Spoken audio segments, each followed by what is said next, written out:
नमस्कार, स्वागत है आपका और मैं हूं आपके साथ लता। और इकोनॉमी लिहाज से आज भारतवासियों के लिए बहुत बड़ी गुड न्यूज सामने आई है, क्योंकि जिस जीडीपी का जिक्र लगातार विरोधी पार्टियां करती आ रही थी और सिर्फ मोदी सरकार को घेरने का काम कर रही थी, आज उनके मुंह पर बड़ा तमाचा पड़ा है। क्योंकि अब जब पहले ही सरकार कोरोना संकट से जूझ रही है, तो ऐसे में एक बड़ा उछाल जीडीपी के ग्रोथ में देखा गया है, जिसमें सरकार के लिए बड़ी खुशखबरी से हम कह सकते हैं, क्योंकि साफ तौर पर पहली तिमाही में 20.1% से ज्यादा जीडीपी ग्रोथ जो है वो तय किया गया है। इसी को लेकर इस पर खास बातचीत करने के लिए हमारे साथ राजनीतिक विश्लेषक पवन त्यागी जी यहाँ पर मौजूद है, जिनसे हम पूरे जीडीपी के दांव पे जाने की कोशिश करेंगे। और अब जो बड़ा आंकड़ा शानदार सामने सबके आया है, इसको लेकर वो कैसे इसे समझते हैं, कैसे इसे देखते हैं, इससे क्या कुछ फायदा भारतवासियों के लिए होने वाला है, इन तमाम पहलुओं को लेकर इनसे चर्चा करने का काम करेंगे। सर, बहुत बहुत स्वागत है आपका।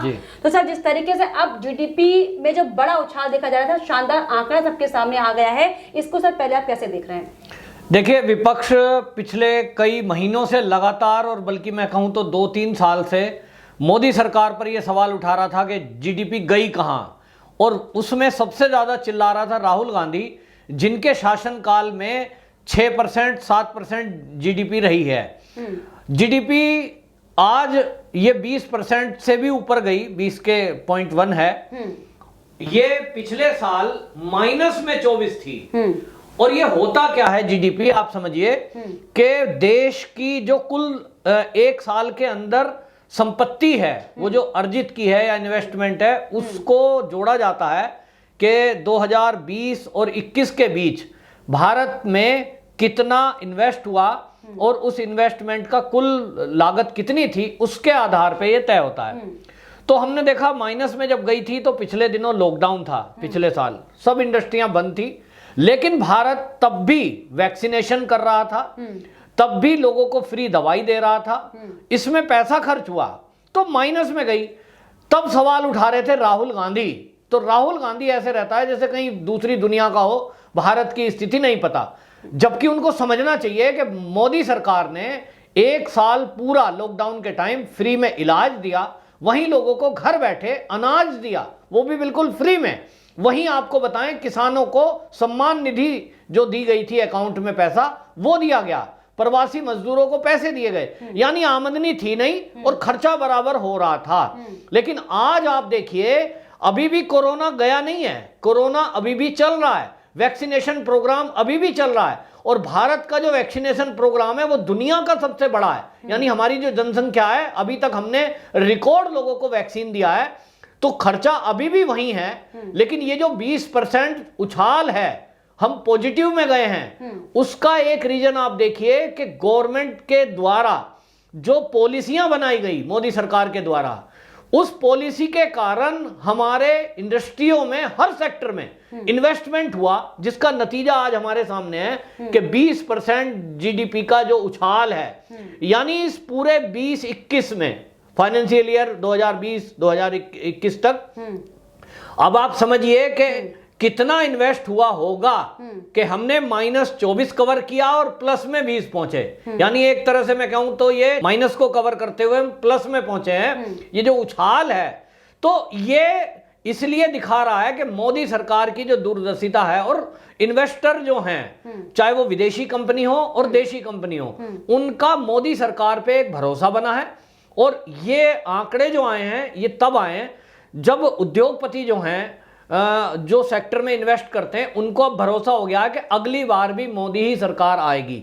ये भरोसे के बाद होता है। आप देखेंगे जब भी कभी सरकार में असमंजस की स्थिति हो कहीं केंद्र में, हमने ये कई बार देखा है, और जब ऐसा होता है कि सरकार अब गई कि तब गई, उस टाइम बड़ा डामाडोल होता है, बड़ी डाउन जाती है। लेकिन अब ये दिख रहा है कि देश और विदेश के निवेशकों के अंदर ये विश्वास है कि मोदी है तो है, देश के अंदर विश्वास है, और अगली बार भी मोदी सरकार आएगी, ये एक तरह से लोग मान चुके हैं। और इसलिए अरबों खरबों रुपए का निवेश सड़क मार्ग बनाने में, बिजली सेक्टर में, टेलीकॉम सेक्टर में, और सबसे बड़ा है कि स्वास्थ्य का जो सेक्टर है, ये इस गवर्नमेंट ने खोला है। और पहली बार जो डाटा सेंटर है, उसको मोदी सरकार ने इंडस्ट्री में शामिल किया है, उसके अंदर भी इन्वेस्टमेंट हुआ है। तो कुल एसेट्स जो हैं हमारे देश के, वो इतने बढ़ गए कि उसका जीडीपी अगर लगाएंगे तो 20.1% वो बढ़ा हुआ है।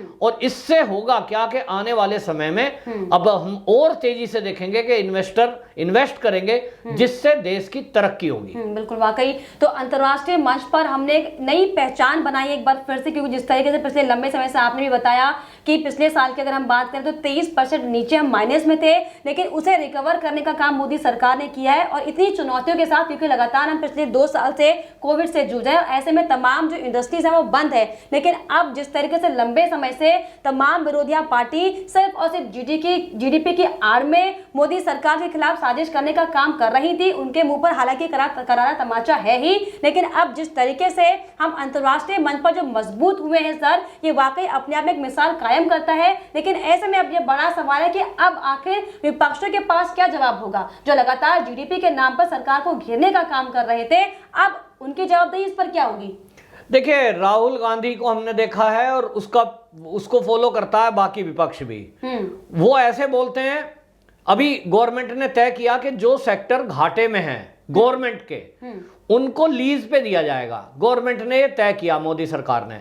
तो राहुल जी ने क्या कहा, मोदी सरकार देश के हमारे द्वारा, मतलब जो कांग्रेस सरकार ने 70 साल में बनाया, मोदी जी उनको बेच रहे हैं।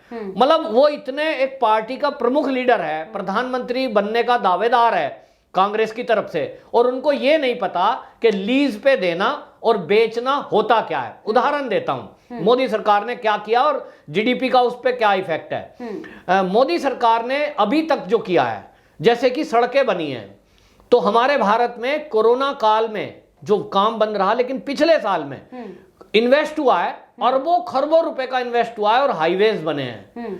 तो वो हाईवेज बने हैं, बिजली सेक्टर में काम हुआ है, टेलीकॉम सेक्टर में काम हुआ, तो इन्वेस्ट हमारे यहाँ रुका नहीं है। लोग, क्योंकि दुनिया के उद्योगपतियों का और देश के उद्योगपतियों का ये भरोसा है कि मोदी सरकार है तो हम सुरक्षित हैं। आप देखें, चीन से कई कंपनियां, बड़ी बड़ी कंपनियां, सैमसंग कंपनी अभी नोएडा में आई है पिछले दिनों, इसी तरह एप्पल आई। मोदी के ऊपर भरोसा किया, ये इन्वेस्ट जारी रहा। अब मोदी सरकार ने ये देखा कि जो सरकारी संस्थान है, जैसे टेलीकॉम सेक्टर, जो गवर्नमेंट का टेलीकॉम सेक्टर है, वो घाटे में है, लगातार घाटे में है। रीजन क्या है? रीजन ये है कि जो कर्मचारी हैं सैलरी तो लेंगे 1 लाख और काम करेंगे नहीं, और काम बल्कि क्या करेंगे, उल्टा काम करेंगे। मैं किसी को टारगेट नहीं कर रहा हूं, लेकिन मेरा एक मित्र टेलीकॉम सेक्टर में बड़े ऑफिसर पोस्ट पे है, उसने बताया कि किस तरह से बड़ी बड़ी जो कंपनियां हैं, एयरटेल है, वोडाफोन है, ये कंपनियां वहां के टॉप लेवल को 5 स्टार में दावत देती थी। इसलिए दावत देती थी कि आपको केवल डिस्टरबेंस पैदा करना है। तो मैंने भी वो टेलीफोन रखा है, कभी आपने भी यूज किया होगा बीएसएनएल का। वो पता लगा शाम के टाइम सिग्नल ही नहीं आ रहे, आप मिला रहे हो, बीच में कट गया। ये जानबूझ के किया जाता था ताकि वो डिस्टर्ब हो, लोग फिर पोर्ट कराएं, प्राइवेट सेक्टर में जाएं।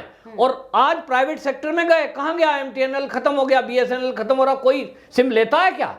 राहुल गांधी कौन सा सिम यूज करते हैं, बताएं जरा देश को। दूसरा उदाहरण मैं देता हूं, रेल को। एक अफवाह फैलाई जा रही है कि मोदी जी रेल बेच रहे हैं। रेल बेची नहीं है, लीज पे दिया, और मैं बताऊं वो पहली बार नहीं है। नई दिल्ली रेलवे स्टेशन तो कांग्रेस सरकार ने दिया, रख रखाव के लिए दिया। अब मैं बताऊं आपको, मैं ट्रेवल रेल में बहुत करता हूं। एक ट्रेन है जिसको लीज पे दिया जा रहा है, उसका नाम है तेजस। ऐसी कई ट्रेन देंगे मोदी सरकार, ऐसा तय किया है। लगभग 150 ट्रेन लीज पे दी जानी है, जिसको कांग्रेस ही कह रहे हैं कि बेच दिया। क्यों करा ऐसा? क्योंकि जो ट्रेन चल रही है तेजस, उसमें दिल्ली से लखनऊ का टिकट औसतन 1000 रुपया है। उसमें आपको नाश्ता भी मिलता है, और ट्रैवलिंग का टाइमिंग इतना है कि अब इंडिया में इससे फास्ट ट्रेन नहीं है, सुविधाएं हैं। अब इसमें वो क्या करते थे, मान लीजिए ट्रेन में कोई 50 सीट खाली हैं आज की डेट में। अब हम देखते हैं स्टेशन पे बहुत बार ऐसा होता है, एजेंट भी होते हैं ये जुड़े हुए, और लोग भी होते हैं कि रिजर्वेशन नहीं हुआ है किसी कारण, प्लेटफॉर्म पे खड़े हैं, ट्रेन सामने, भाई सीट है, टीटी से पूछते हैं। टीटी क्या कर रहा था अभी तक? सीट दे देगा, रेलवे की तरफ से सीट खाली है 50, वो पैसे किसकी जेब में गए? टीटी की जेब में। देश का फायदा नहीं हुआ, वो व्यक्ति की रिश्वतखोरी से उस टीटी की जेब में गए, जो गवर्नमेंट का, आपका और हमारा टैक्स पेयर का पैसा हो सकता था, यदि वो सीट पे कोई व्यक्ति जाता और उसका पैसा गवर्नमेंट खाते में, रेलवे के खाते में जाता, तो हर महीने अरबों रुपया इन टीटी और अफसरों की भ्रष्टाचारी के कारण लोगों की जेब में जा रहा था, भ्रष्ट अधिकारियों की जेब में जा रहा था, क्योंकि इस तरह से ट्रांसफर पोस्टिंग में ये घपला चल रहा था रेलवे में भी कि वो फिर उस ट्रेन में टीटी बनने के लिए भी पैसे वैसे चलते थे। अब इसमें गवर्नमेंट ने सोचा क्या करें, या तो उन पे निगरानी बिठाएं, इंटेलिजेंस विभाग होता है वो चेकिंग भी करता है, कितना करेंगे आप। इसके लिए सीधा कर दिया कि जैसे बस होती है, मैं आपको बताऊं, प्राइवेट बस वाले जितने भी प्राइवेट बसें चलती हैं वो क्या करते हैं, दिल्ली के अंदर डीटीसी प्राइवेट बस हो या जितनी भी भारत में चल रही हैं, सीधा सीधा मालिक क्या करता है, मालिक नहीं होता उस बस में, वो एक दिन बैठेगा एक टूर पे। मेरे एक दोस्त के पास बस है तो उसने बताया वो एक दिन बस में बैठा, एक दिन सुबह के टाइम, दोपहर के टाइम और शाम के टाइम, उसने एवरेज लगा लिया कि एक राउंड में कितने पैसे आए और उसका कैलकुलेशन करके महीने से, और उसको वो ठेके पे दे देता है कि कोई मेरी बस है इसको किराए पे ले लो, 50,000 रुपया मान लिया औसत आया, मुझे 50,000 रुपये महीना चाहिए, एक महीने के लिए बस तुम्हारी। तो बहुत सारे लोग कई साल से मालिक घर में है लेकिन वो ड्राइवर और कंडक्टर मिलकर के बस चला रहे हैं, बेनिफिट वो घर बैठे पा रहा है और उसको 50,000 मिल रहे हैं। बस का पंचर हो, बस में इंजन खराब हो, सवारी ना हो या सवारी हो, ये घाटा उसका जाएगा जिसने लीज पे लिया है। ठीक रेलवे को इसी तरह मोदी सरकार ने लीज पे दिया, जो महंगी ट्रेन है, पैसेंजर ट्रेन है, उसमें गरीब आदमी को बहुत सस्ता टिकट है। आज की डेट में भी आप 50 रुपए में दिल्ली से हरिद्वार जा सकते हैं, उसका किराया नहीं बढ़ा पिछले कई साल से। जो गरीब आदमी है, जिसकी जेब में पैसा नहीं है, किसान है, मजदूर है, उसके लिए गवर्नमेंट ने वो सुविधा रखी है। उस ट्रेन को वो प्राइवेट नहीं कर रहे हैं, ना एक्सप्रेस को कर रहे हैं, ना मेल को कर रहे हैं, लेकिन जो एक्स्ट्रा फैसिलिटी की ट्रेनें हैं इनको गवर्नमेंट ने सोचा क्योंकि इस पे टिकट ज्यादा है और लोगों को सुविधा चाहिए। दूसरा आपको इधर बता रहा हूं, आप कभी ट्रेन में गई होंगी एक्सप्रेस मेल में, आपने खाना मंगाया, खाने की शिकायत होती थी कि खाने की क्वालिटी अच्छी नहीं है, डेली गवर्नमेंट को कंप्लेंट जाती थी।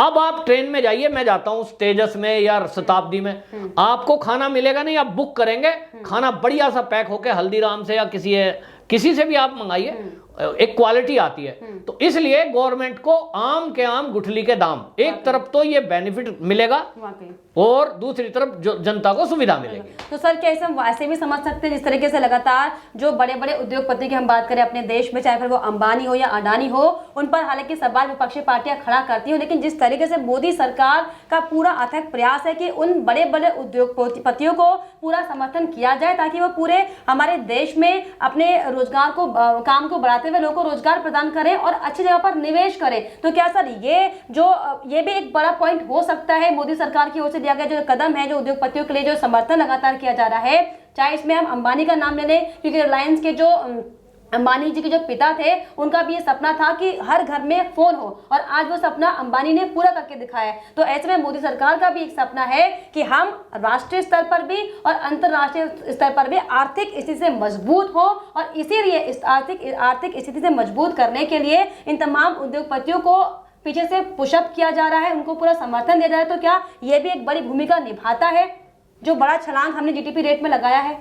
देखिए, जीडीपी जैसे ही ग्रोथ करती है इसका मतलब ये हुआ कि हम अमीर हो गए हैं। हमारा देश के पास एक साल में इतना इन्वेस्ट हुआ, तो ऐसा समझिए आपके घर में आप रह रहे हैं, अभी तक आपके घर में जितना सामान था इस साल में आपके घर एक बड़ा फ्रिज आ गया 50,000 का, आपने 1 लाख का एक टीवी ले लिया, एक गाड़ी ले ली बड़ी सी 20 लाख की, तो पड़ोसी कहेंगे उस आमदनी को देख, आपके परचेजिंग को, कि भाई इस साल इनके घर में 20 लाख की गाड़ी आई और फला फला सामान आया, तो अमीरी बढ़ी आपकी, आपने इन्वेस्ट किया, आपका तो खर्चा हुआ। अब अमीरी देखकर अड़ोसी पड़ोसी आपकी तरफ आकर्षित होंगे, आप पे भरोसा करेंगे कि यदि आपको जरूरत पड़ने पर 1-2 लाख रुपए की जरूरत पड़ी तो वो अड़ोसी पड़ोसी जो अभी तक आपको गरीब समझकर डर रहे थे कि कहीं पैसा वापस देगा कि नहीं देगा, इसको हम दें या ना दें, अभी वो सोचेंगे यार ये तो बहुत अमीर है, इतना इसने परचेजिंग की है इस साल में। ठीक गवर्नमेंट का है, गवर्नमेंट की जीडीपी जो है वो 20% बढ़ने का मतलब पूरी दुनिया में भारत का डंका होना, और इससे अब वो खुद कहेंगे गवर्नमेंट को हम इन्वेस्टमेंट करने के लिए तैयार हैं, इंटरनेशनल कंपनियां आएंगी, और मोदी सरकार ने सब तरफ नहीं बुलाया उनको, स्पेशली जो अभी पिछले दिनों गवर्नमेंट ने तय किया है कि किन किन सेक्टरों में हम प्राइवेट विदेशी निवेश करेंगे, तो वो सेक्टर आपको बताएं, सड़क का है, इसी तरह रेलवे स्टेशन का रखरखाव का है, किराए पे नहीं दिए गए हैं, वो भी केवल ओनली साफ सफाई रखरखाव मेंटेनेंस, टेलीकॉम सेक्टर, क्योंकि 5G अभी आने वाला है, गवर्नमेंट का कोई नहीं है, और वो जो अंबानी का आपने जिक्र किया उन्होंने 5G टेक्नोलॉजी डेवलप कर ली है।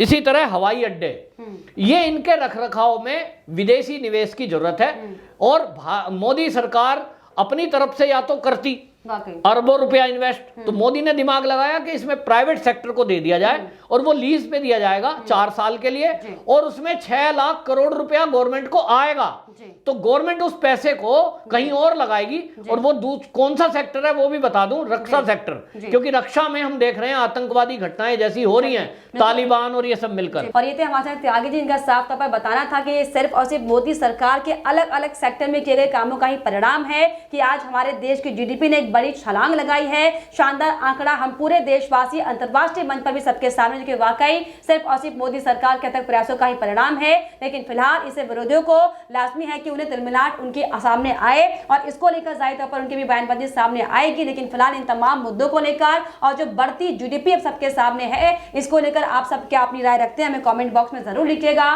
साथ ही साथ हमारे चैनल को सब्सक्राइब करना भी ना भूलें।